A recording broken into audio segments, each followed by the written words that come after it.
Hello and welcome to Scriptonite Reacts. I'm Scriptonite. I'm terribly sorry, but you have a poorly Scriptonite today.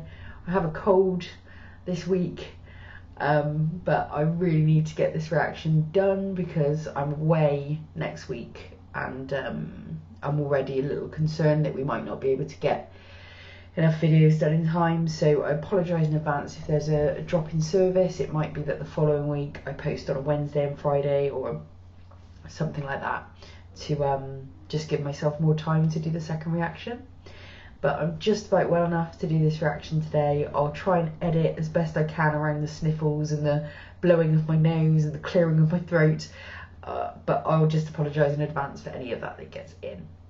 I am deeply apprehensive about this episode. It's season 2, episode 12 of The Handmaid's Tale. It's called Postpartum, which doesn't, you know,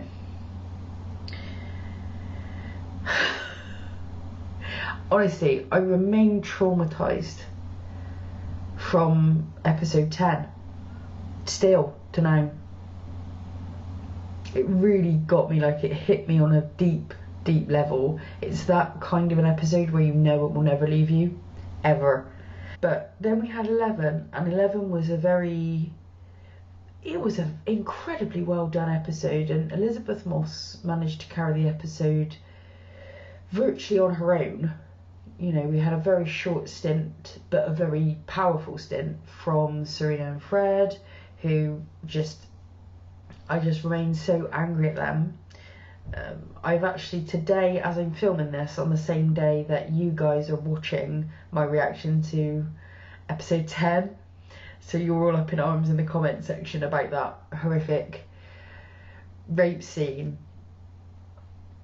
and it was just, to be honest, it was just lovely to be able to talk to people about it and understand that many of us went on the same journey, that we gave Serena room for a redemption arc. You know, we had our hearts open to the possibility that she would redeem herself, and she chose not to, and there is little in life sadder than that for me.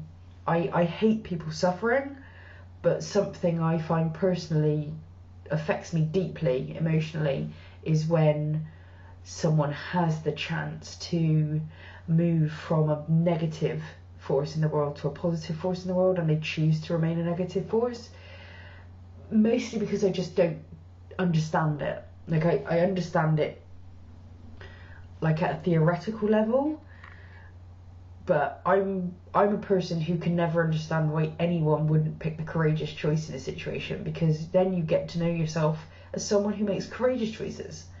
Like, why would you do something shitty when you can do something good? Because then if you pick something shitty, you do something shitty, you hurt people, and you know yourself as a shitty person. I literally can't understand why people do the maths of that and come out with anything other than doing a good, decent thing. But, you know, it takes all sorts. Serena and me will never make it up. There might conceivably be some ridiculous situation where we've gone through a million other curveballs and we get to the end and, you know, she does something fantastic, in which case I will allow her to live. But that is as close as me and Serena Joy are ever going to be now, and I'm very sad about that because I enjoyed enjoying Serena Joy. But no. Last episode we saw the aftermath of that rape scene between Fred and Serena, and they are just a state that they've become so evil by doing evil things. I don't believe really in innate evil. I just see it as the accumulation of evil acts.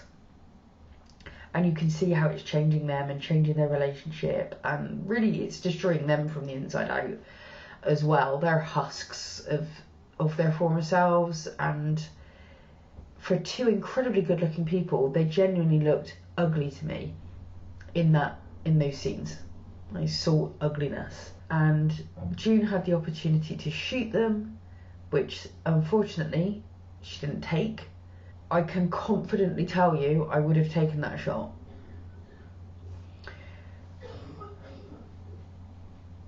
Oh, I should also say my wife has also got the cold. She gave it to me.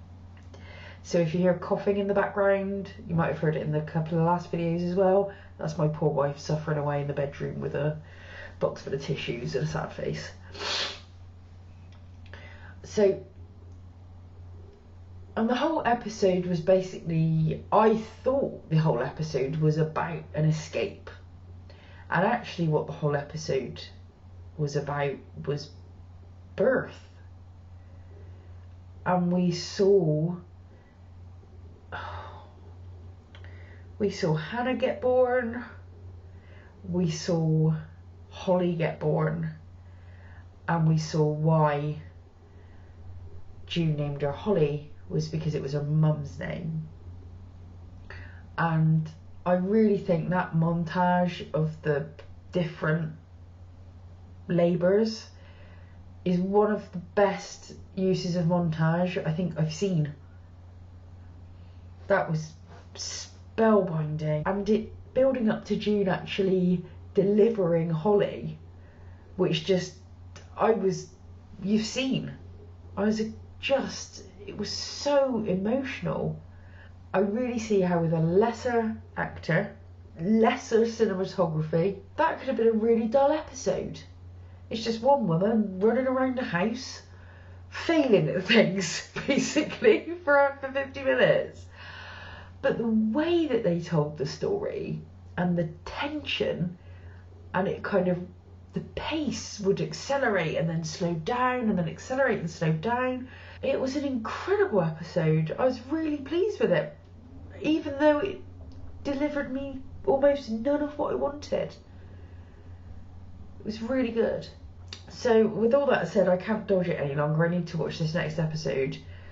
I'm really worried. I'm really worried because of the dark turn this season has taken about what is going to happen now. I'm still terrified about Nick. I know I'm not talking about it terribly much, but it is on my mind. I'm actually thinking about it outside watching the programme. Like, I wonder where Nick is. Is he safe? Is he dead? I mean, I'm assuming it's the Gilead authorities that have come to pick up June, because frankly, I just cannot hope for anything else right now. I've had so many high hopes these last few episodes. All of them have been shot to shit.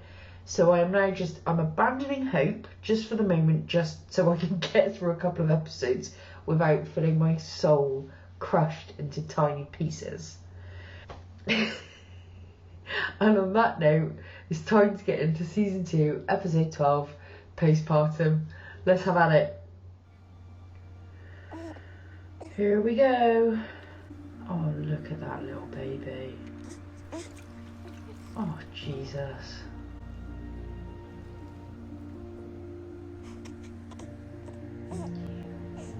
Fucking why would they do this to me? Please let this be a bloody dream sequence.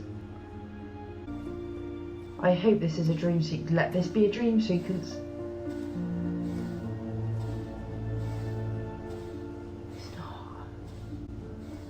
not. Blessed day. My dear girl. Are we about done? Out for a drive? To go into labor, then deliver in an empty house. I can't bear to think what might have happened if those neighbors hadn't found you. Aunt Lydia, it's even less than yesterday. I know. But we are bound by Mrs. Waterford's wishes. Why? One can't let the perfect be the enemy of the good. We must look to the future. And you are a popular girl. Several households have already made overtures. Ugh. Take one, dear. You've earned it. I think I've earned a whole cake. Prideful girls don't get anything.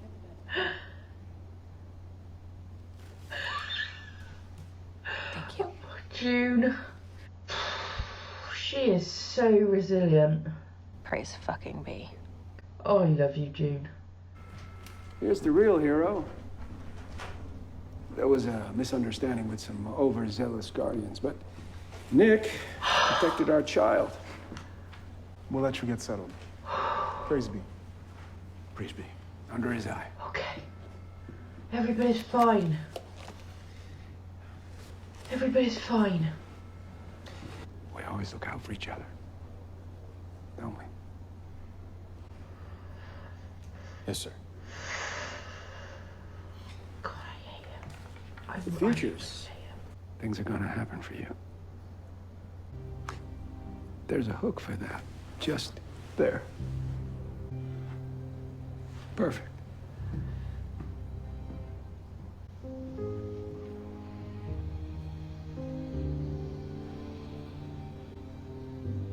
Inspiring.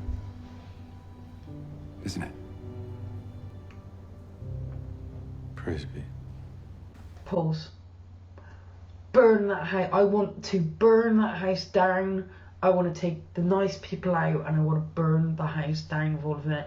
I cannot barely conceal my rage this episode. I'm finding it really difficult. I'm sorry if it's distracting from the actual action. But this is disgusting. It's just disgusting. I'm so glad that everyone we love is safe. That is a massive load off my mind. But these two, I can't play. Now I can finally use them all. Patience and service and sacrifice. In the end, it's all worth it. Ma'am, our supply is running low. It's just sometimes the milk dries up if the baby's Yes, not... I understand. She's gonna end up back in that house, isn't she? Blessed day. Blessed day. I hate you, Isaac. No, she didn't. Oh, yes, she did. No, she didn't. Yes, she did. No, she didn't. Yes, she did, Peter. I just saw it. All right, take it easy.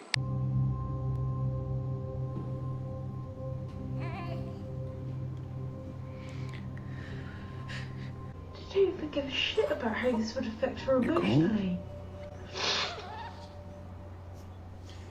This is Offred. Nicole. She looks just like her father.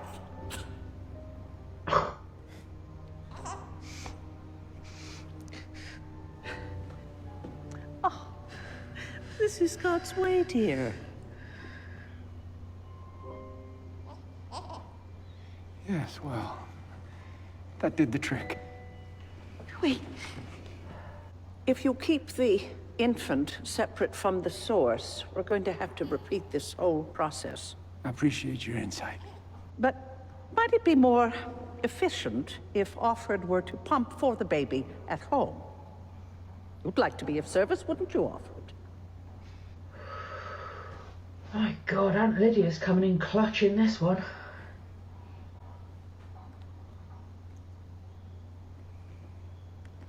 Yeah, be worthy.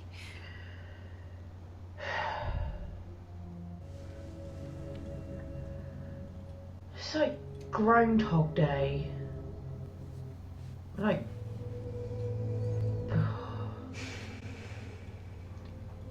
Did you let her touch my child? Fuck off. I asked you a question. Did you let her touch my child? She's not your child. I promised I wouldn't. Our child needs a calm and healthy environment, and you are making that very difficult. Well, it doesn't have to be. She has no contact with the baby. And she pumps in her room. Mother knows best.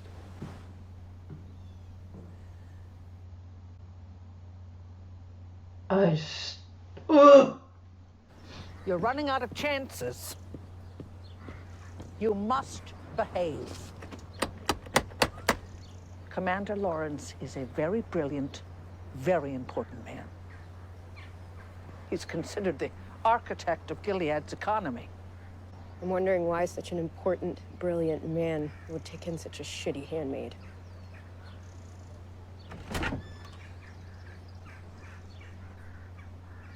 Come in then. What? Thank you. A Martha with an eye missing. I don't think I've seen a Martha with... Oh, I go...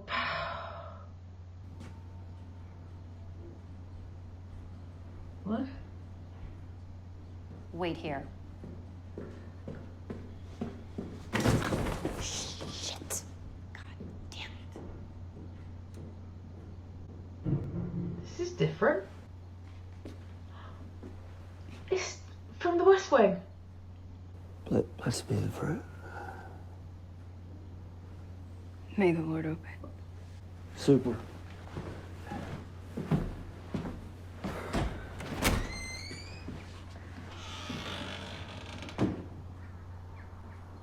We're good here. Is this good or bad? Don't touch my stuff! It's in my way. You want a beating? Try it, old man. This is my house. I want it where I want it. I feel like... I don't know why I'm feeling optimistic, but I am. What are you looking at? I'm sorry, Commander Lawrence. You know the penalty for reading nowadays? Feel free to answer any time. A finger for a first offense. You think that's fair? It's the law. It used to be a hand.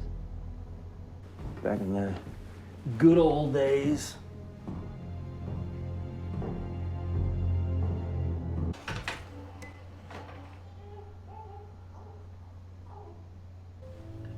Torture.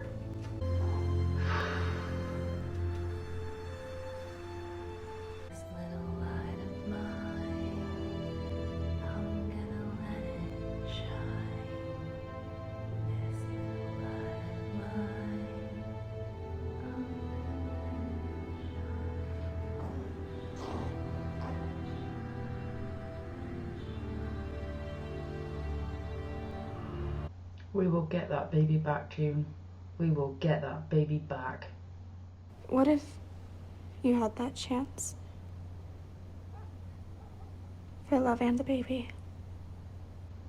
Eden, you don't have to worry about me. I won't be around long. In this place, you grab love wherever you can find it.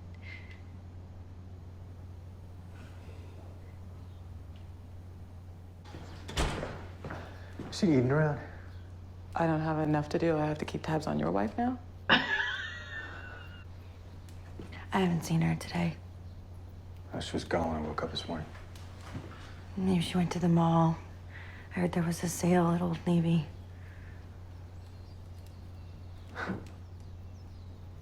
We should just run away somewhere. Start over. Like a real family.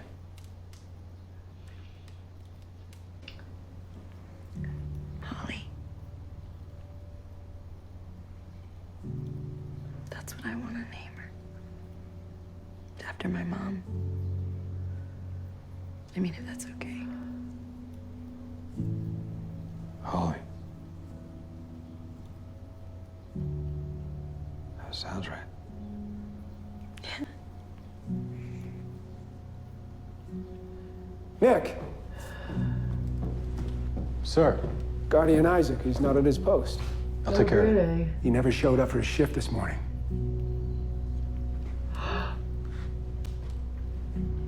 Wait. She's gone? What is it? Sir, I think we may have a situation. Do you know what this looks like for me?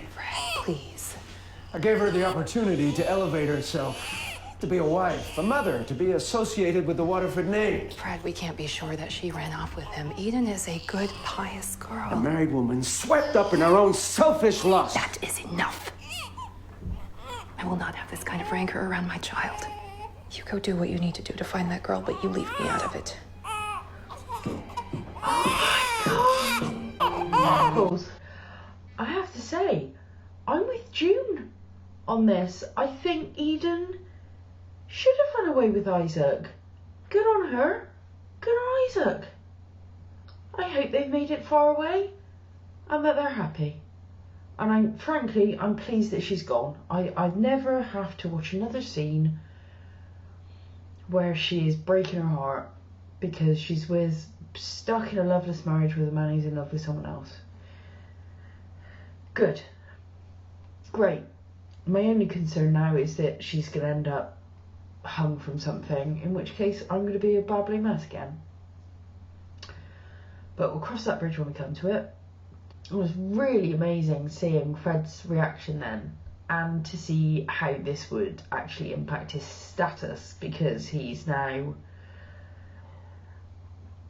has got several strikes against him, and to have a new wife run off, yeah, I love it. As much shame as can be heaped on these people, and the thing is, none of it is actually worthy of shame. It's just their own standards, but I like that they're being hoisted by their own petards. It satisfies me immensely. Now I just need to get this baby away from Serena Joy so I can see her fold like a cheap napkin, and we're all good. Play. So fussy today. Does she want a bottle? No, she just had one. Maybe she wants her mother. It's almost like the baby knows that you're pure evil.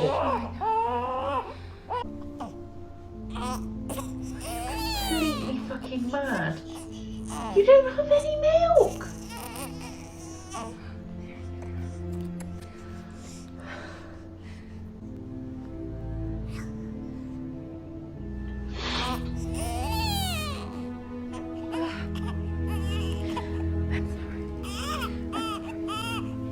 Oh my god. You don't have to do that. Get your hands full. She changes Nicole's outfits every 10 minutes. Never thought I'd miss Eden so much. Yes, ma'am. I'm coming.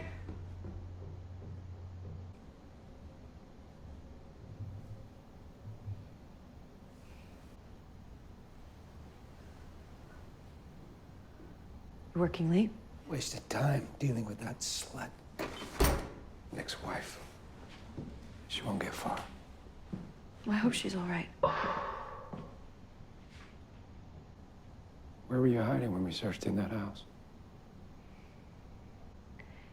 The attic. So you heard us. I had just said goodbye to my daughter.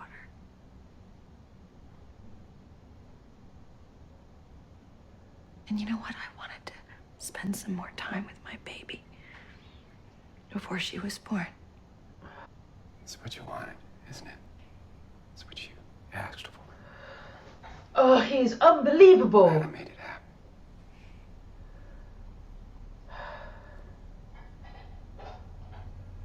For you.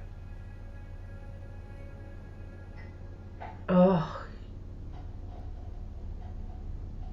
Thank you. Oh my god. He seriously thinks he has a chance now.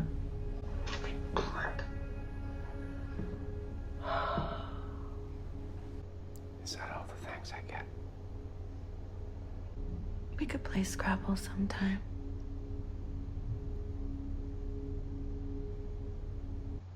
I seriously underestimated June at the beginning of this program. She is so much stronger than I gave her credit for. I cannot imagine being able to deal with that situation. What? Hello?